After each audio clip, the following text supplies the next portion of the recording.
Hello students. BA part first में जो आपका फर्स्ट पेपर है प्राचीन भारत का इतिहास, उसके अंतर्गत आज हमारा टॉपिक है प्राचीन भारतीय इतिहास की जानकारी के स्रोत, और उसके अंतर्गत हम पुरातात्विक स्रोतों का अध्ययन करेंगे।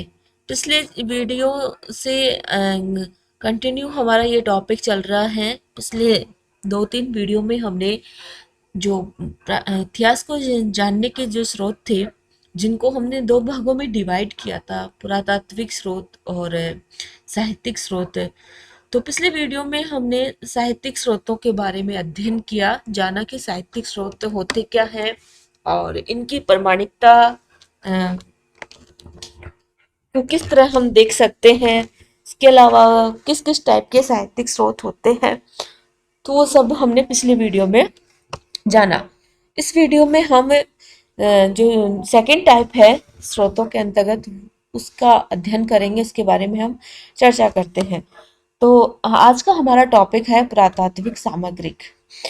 पुरातात्विक सामग्री के अंतर्गत हम सबसे पहले हम पुरातत्व को हम समझे तो पुरातत्व का अगर हम संधि विच्छेद करते हैं तो पुरा प्लस तत्व हो जाता है, मतलब पुरा से यहाँ से आ से पुराना या प्राचीन।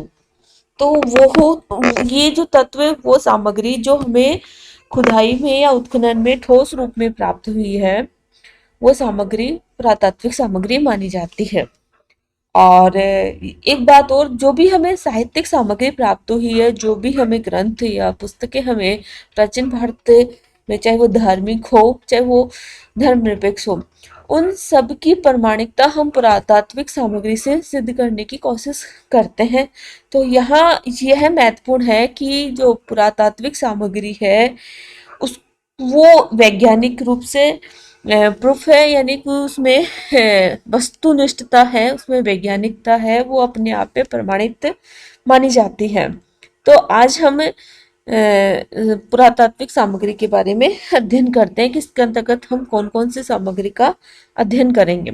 साहित्यिक सामग्री की भांति ही पुरातात्विक सामग्री भी इतिहास को जानने का महत्वपूर्ण साधन है, और इसके अंतर्गत हम जैसे अभिलेख हैं, सिक्के हैं, स्मारक हैं, भवन हैं, मंदिर हैं, अन्य जो पुरावशेष हमें प्राप्त हुए हैं, जिनमें सिंधु घाटी सभ्यता की हम बात करें तो वहाँ हमें मृदभांड, मूर्तियाँ, मोहरें, तो ये सभी जो चीज़ें हमें प्राप्त हुई हैं, चाहे वो हमें धरती के अंदर उत्खनन से प्राप्त हुई हो या फिर वो आज भी जो स्मारक के रूप में खड़ी हैं, भवनों के रूप में खड़ी हैं, तो ये सभी पुरातात्विक सामग्री की श्रेणी में आती है, जो कि इतिहास के निर्माण में महत्वपूर्ण है।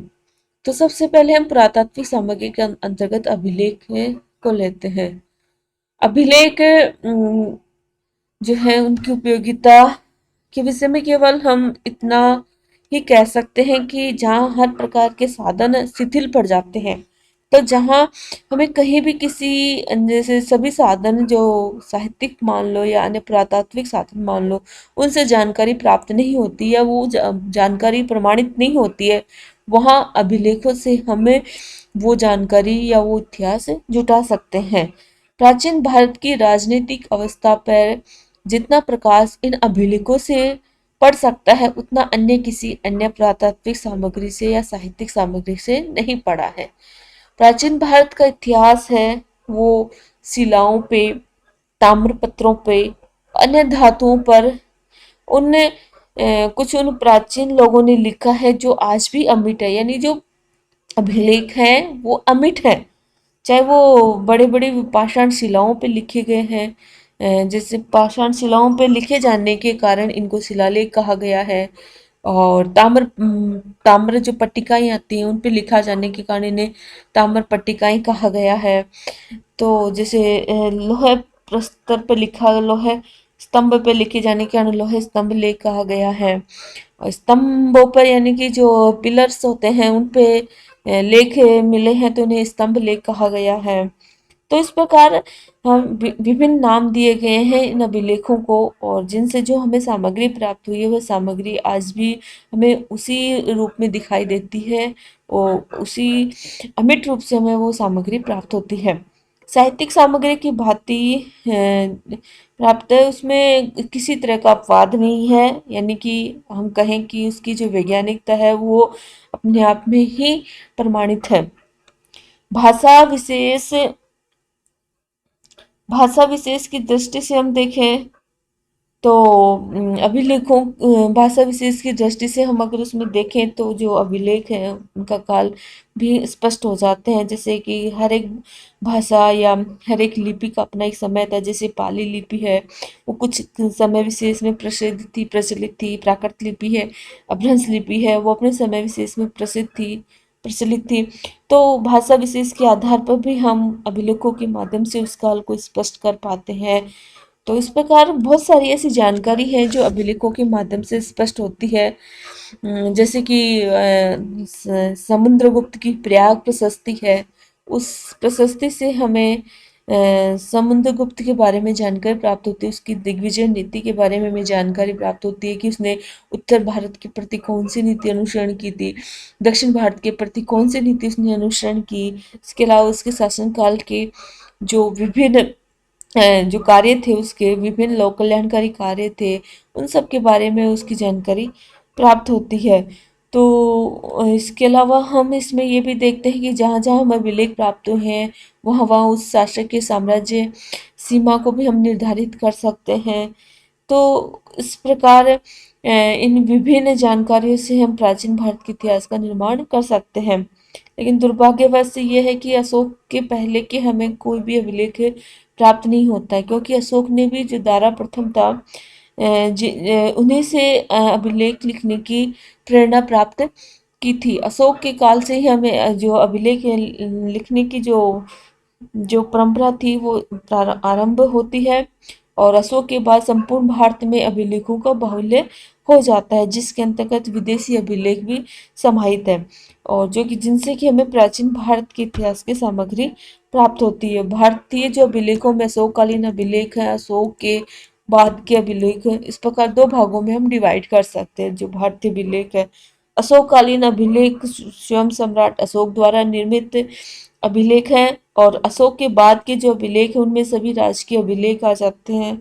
जैसे गुप्तों के समय के अभिलेख हैं, जिनमें समुद्रगुप्त का प्रयाग प्रशस्ति आ जाता है, और स्कंदगुप्त के अभिलेख आ जाते हैं, कुमार गुप्त के अभिलेख आ जाते हैं, भीतरी स्तंभ लेख आ जाता है। तो ये सभी अभिलेख अशोक के बाद के अभिलेख आते हैं, जो किसी सम्राट के द्वारा और उनके काल विशेष में निर्मित करवाए गए थे। सर्वप्रथम अशोक के अभिलेखों पर प्रकाश डालें तो यहाँ इसका एक स्वयं ही एक अलग श्रेणी या एक वर्ग में हम विभाजित कर सकते हैं।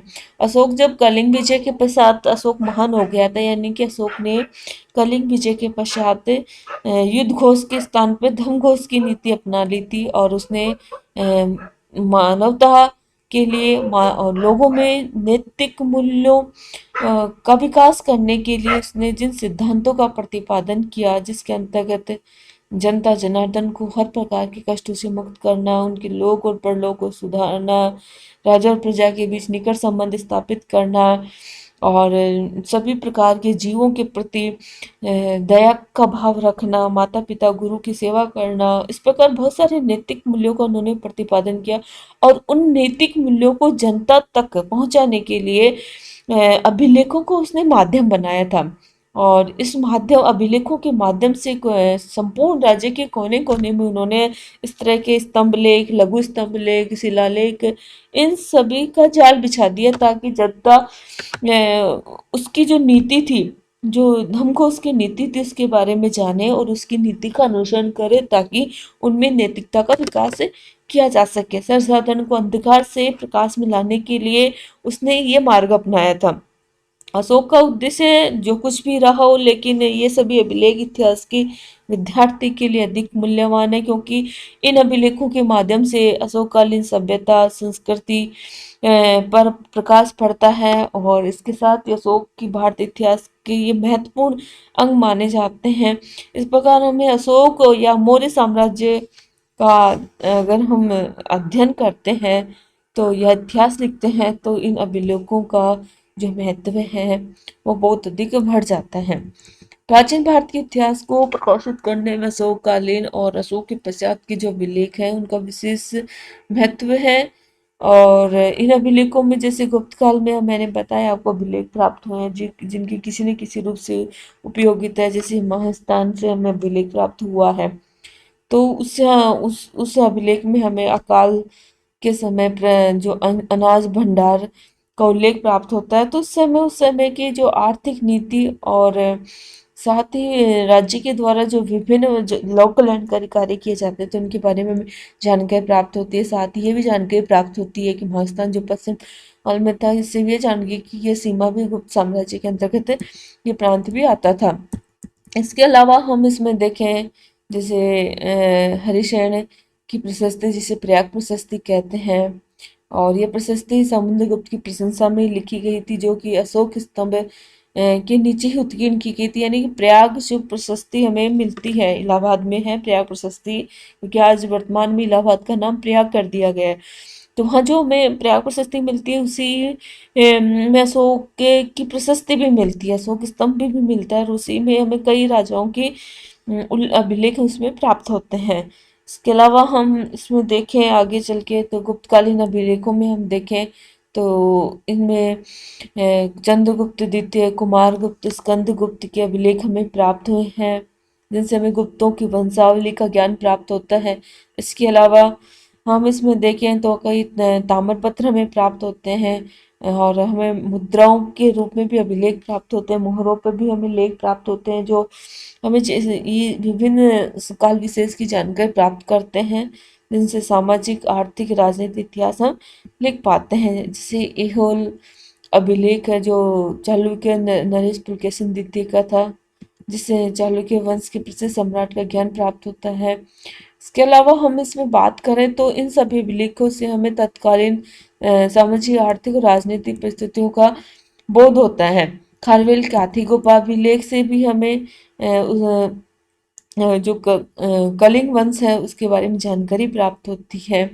तो इस प्रकार इन अभिलेखों से उस समय की भाषा शैली का ज्ञान प्राप्त होता है, राजा का चरित्र, राजा के द्वारा जो विशेष कार्य किए गए हैं, जो विभिन्न अभियान युद्ध किए गए हैं, उसकी दिग्विजय नीति की जानकारी हमें प्राप्त होती है। और उस समय की भाषा का हमें पता चलता है, लिपि का पता चलता है हमें, उस समय के सामाजिक जीवन की झांकी हमें इसमें मिलती है। इस प्रकार इन प्रशस्ति और अभिलेखों से हमें तत्कालीन राजवंशों के बारे में जानकारी प्राप्त होती है जो कि भारतीय इतिहास के निर्माण में महत्वपूर्ण योगदान देती है। अभिलेखों के बाद में हम देखते हैं सेकेंड नंबर पर जो पुरातात्विक सामग्री थी, उसमें जो सेकेंड नंबर है वो प्राचीन स्मारकों का हम ले सकते हैं। प्राचीन स्मारक मतलब वो अवशेष भवन के रूप में जो भग्नावशेष मतलब टूटे फूटे या जर्जर रूप में हमें प्राप्त हैं या पूर्ण रूप से सही हालत में हमें प्राप्त होते हैं, तो वो भी हमें इतिहास के निर्माण में मदद करते हैं। प्राचीन स्मारकों के अंतर्गत क्या वस्तुएं आ सकती है ये कहना कठिन है, लेकिन इसके अंतर्गत जैसे धरती के नीचे या धरती के ऊपर जो भी हमें भवन या कला की वस्तु हमें प्राप्त होती है वो सभी स्मारकों में आएगी। कहने का मतलब है कि हमें खुदाई में जो भी हमें धरती के नीचे से हमें सामग्री प्राप्त होती है और ऊपर जो भी हमें कला की वस्तु प्राप्त होती है या ऐसी वस्तु जिसको देखकर हमें प्राचीन इतिहास की याद झलक दिखाई दे उसमें कि ये तो प्राचीन, क्योंकि प्राचीन इतिहास से संबंधित जैसे हमें कहीं किसी खेत में या फिर कहीं किसी मकान की नींव डलवाते हुए सिक्के प्राप्त हो जाते हैं, कोई मूर्ति प्राप्त हो जाती है जिसको हाथ में लेने से हमें ये एहसास होते हैं तो बहुत पुरानी है। तो इस प्रकार के जो भी हमें अवशेष प्राप्त होते हैं वो सारे स्मारक प्राचीन स्मारकों की श्रेणी में आते हैं। जिन इन स्मारकों से न केवल राजनीतिक इतिहास जानने में मदद मिलती है बल्कि इनसे राजनीतिक घटनाओं की भी जानकारी प्राप्त होती है, जैसे राजा का नाम है, उनका वंश है, तो उस समय की आर्थिक स्थिति के बारे में हमें जानकारी प्राप्त होती है। उस समय की सभ्यता संस्कृति के बारे में भी इनसे जानकारी हमें प्राप्त होती है। साहित्यिक सामग्री किसी काल विशेष की या किसी कला की शैली के विषय में बतला सकती है, पर उसका जीता जागता उदाहरण हमें प्राचीन स्मारकों के रूप में प्राप्त होता है। जैसे विभिन्न प्रकार के भवन है, राजप्रसाद है, सार्वजनिक हॉल है, जनसाधारण के घर हैं, विहार है, मठ है, चैत्य है, स्तूप है, समाधि है, आदि असंख्य वस्तुएं हमें मूल रूप में या भग्नावशेष के रूप में हमें जो प्राप्त होती है, उनसे हमें इतिहास निर्माण में मदद मिलती है।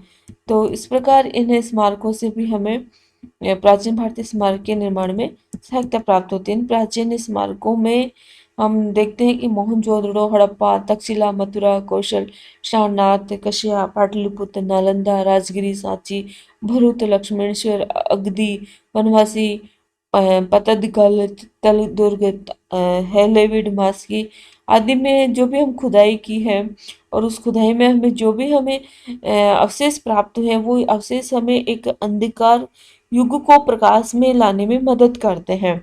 जैसे मोहनजोदड़ो हड़प्पा की खुदाई से हमें एक नया इतिहास का पता चलता है और एक नई सभ्यता का बोध होता है, जिससे कि हमारे भारतीय जो प्राचीन इतिहास है वो हजारों वर्ष पीछे चला जाता है। इसी प्रकार अतीत की स्मृति ताजा हो जाती है इन चीज़ों से। इसी प्रकार कई जो हमें बंदरगाहों के बारे में हमें जानकारी प्राप्त होती है, जिनसे हम इस बात का पता लगा सकते हैं कि भारत का उस समय न केवल स्थानीय स्थानीय व्यापार होता था, बल्कि विदेशी व्यापार भी विकसित अवस्था में था। इन बंदरगाहों से इस बात की जानकारी प्राप्त होती है।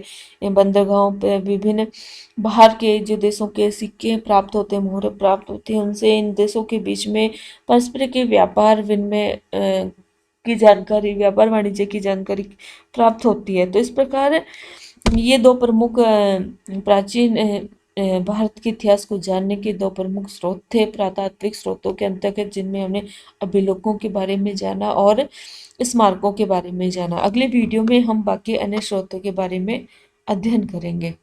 धन्यवाद।